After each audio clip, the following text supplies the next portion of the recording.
Well, instead of going for a nice cruise today, got a growling coming out of the front wheels. Sounds like an old bear, and neither one or both of the brakes are locking up.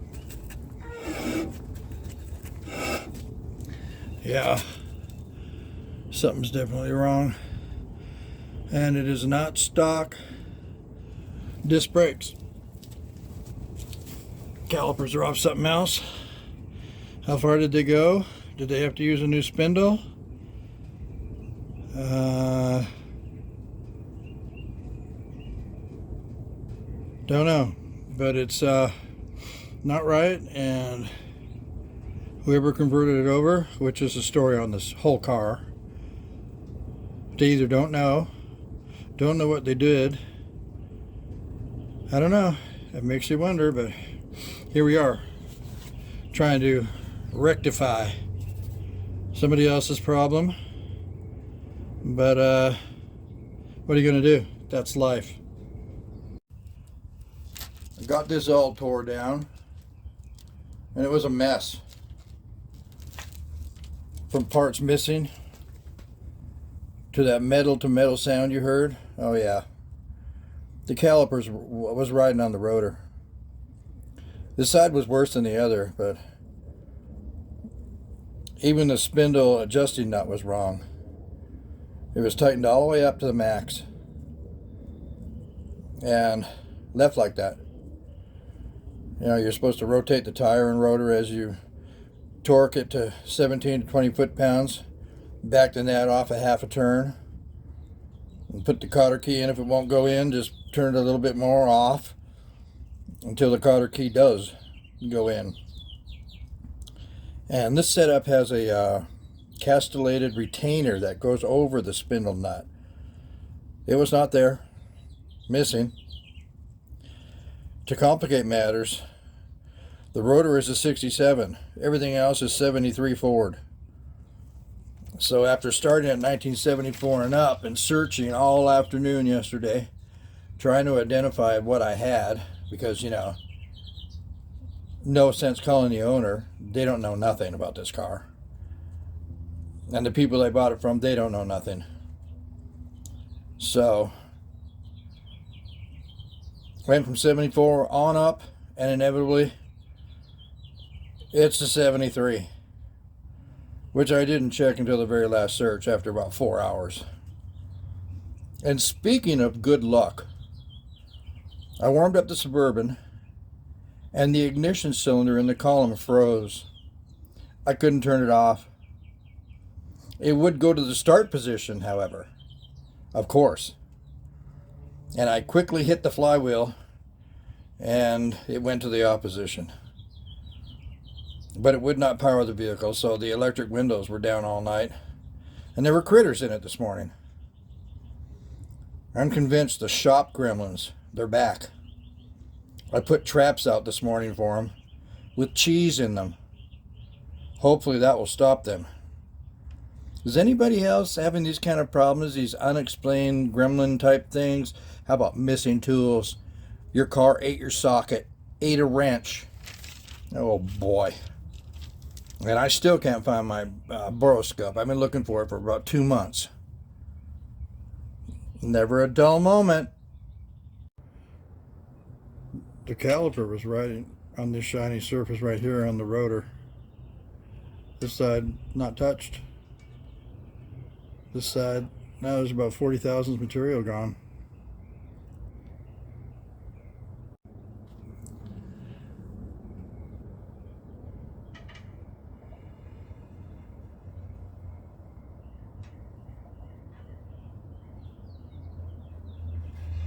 Follow me.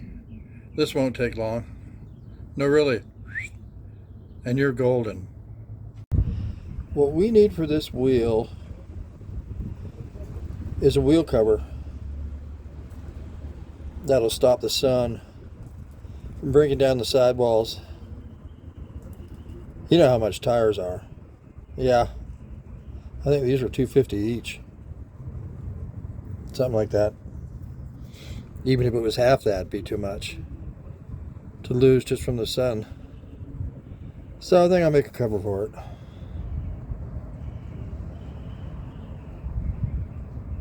Well, I've selected some of the tools I think I'm going to need. And funny thing about metal, when you're working with it, usually it's a disaster for me. But when you get about the 7th, 8th, 9th, 10th project, all of a sudden the metal starts working with you. In other words, what I mean to say is that if you wanted to do a certain thing, boom, you can do it. And you get to the point where you start to realize, hey, stuff's working with me. You know, what do they say? Clay is metal. I used to hate that saying, because I can never make it work the way I wanted it to. But this is working great. Everything is working perfect. If the metal is stressed and it won't go where you want it to go, you need to relieve it somehow. Grind, put a slit in it, whatever you got to do. But what it is that your skills are getting better, and you're starting to realize, hey, if I do this, this will happen. If I do this, I'll get this result. And I've never had that happen to me before. Really, it's always been, wow, what a mess, you know. But yeah, the more you do it, just like anything else, the more you do it, the better you get.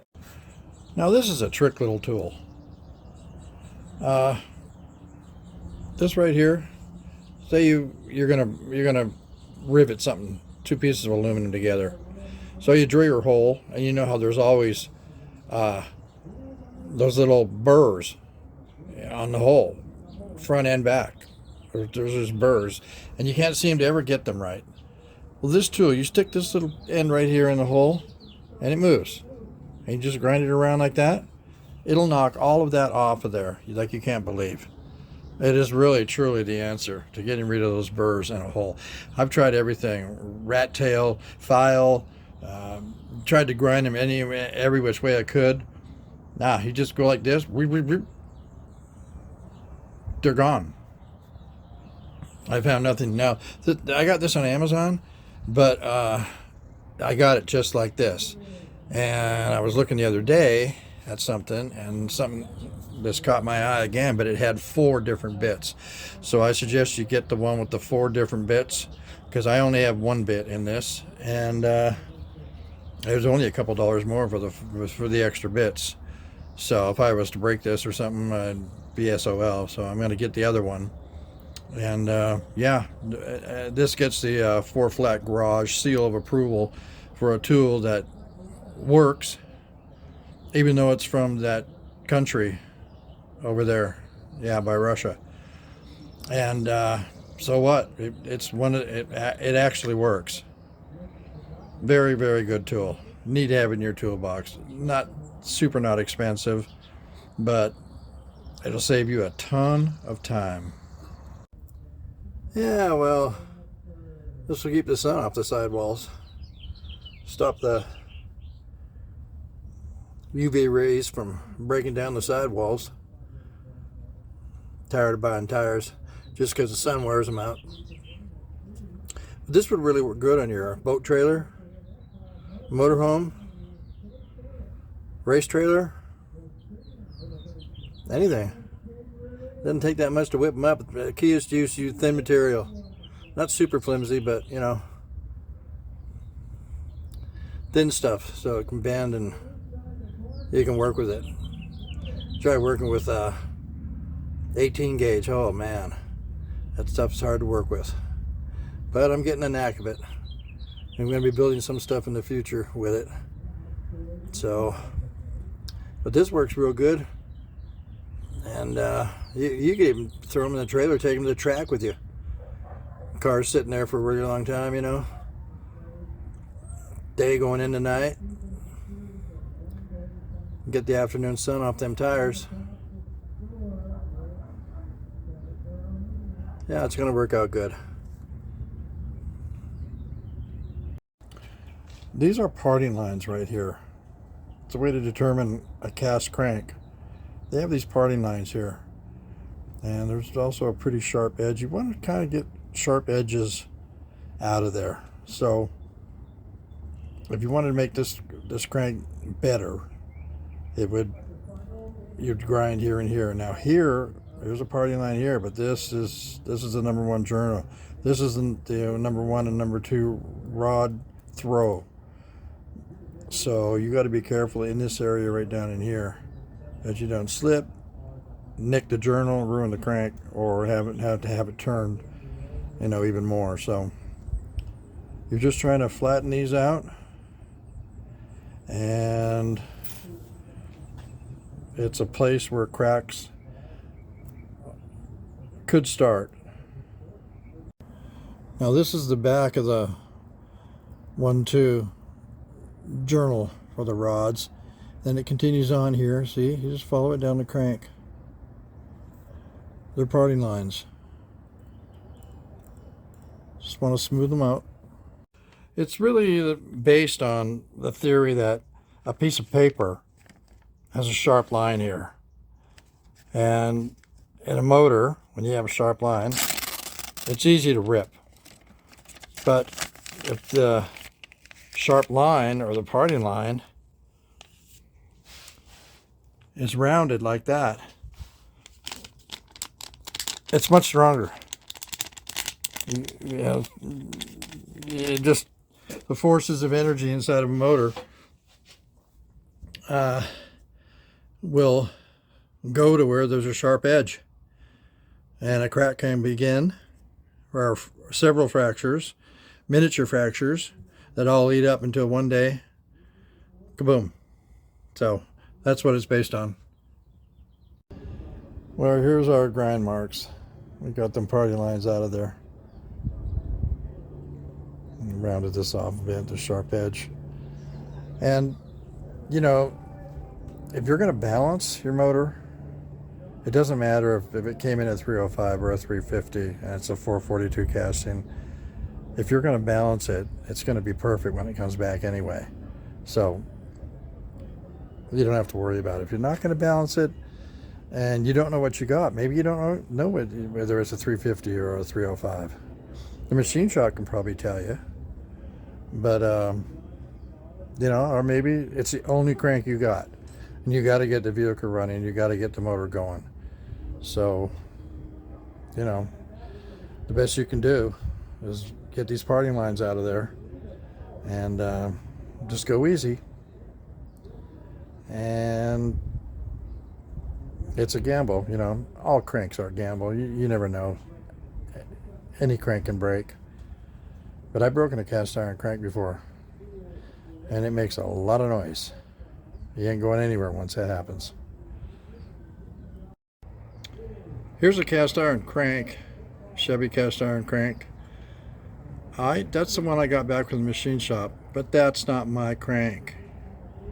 If this ever happens to you, I've had lots of comments from people about, taking 400 blocks, 400 blocks.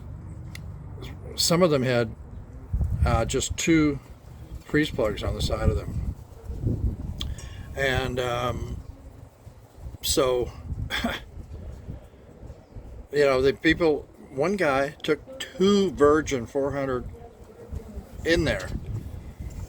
Both of them got ripped. I don't know the whole story. It was just a comment, just that it had happened to him.